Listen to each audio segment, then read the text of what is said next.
This is a question which I especially want to ask you now that you have arrived at what poets call the threshold of old age. Is life more difficult toward the end? What do you have to report? Socrates, I will tell you how I feel about it. Men of my age flock together. We are birds of a feather, as the old proverb says. At our meetings, most of my friends are full of complaints. I cannot eat. I cannot drink. I cannot... Well, the pleasures of youth and love are fled away.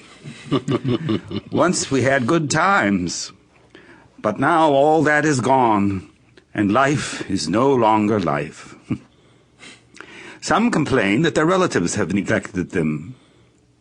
This gets them going on a litany of evils, of which old age is the cause. But to me, Socrates, these complainers seem to blame something that is not really the problem. If old age were the cause, I and every other old man would feel as they do.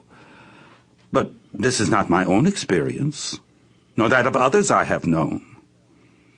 I remember well the words of the poet Sophocles. When he was an old man, someone asked, "How does love fit with age, Sophocles? Are you still the man you were?" He replied, "Be quiet. I am happy to be free of all that. I feel as if I had escaped from a deranged and raging master." His answer sounds even better to me now than it did then. Old age brings a great sense of calm and freedom from the things he mentions. When the passions diminish and relax their hold, then, as Sophocles said, we are freed not from one mad master, but from many. The truth is, Socrates, that such regrets and complaints about relatives should all be attributed to the same cause, not to old age, but to character and temperament. A person who has a calm and happy nature will hardly feel the problems of aging, but to one with the opposite disposition, both youth and age are hard to bear.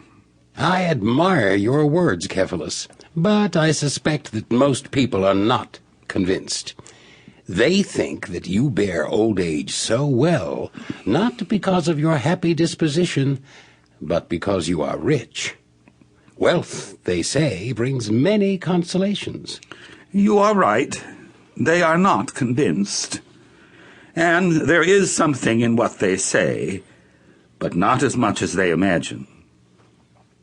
I might answer them as Themistocles answered the man from Seriphus, who was abusing him, and saying that he was famous, not because of his own merits, but because he was an Athenian.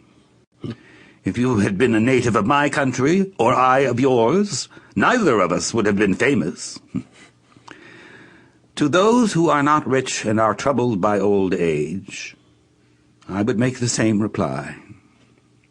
To good people living in poverty, old age will be a burden, but evil rich people will never be at peace with themselves.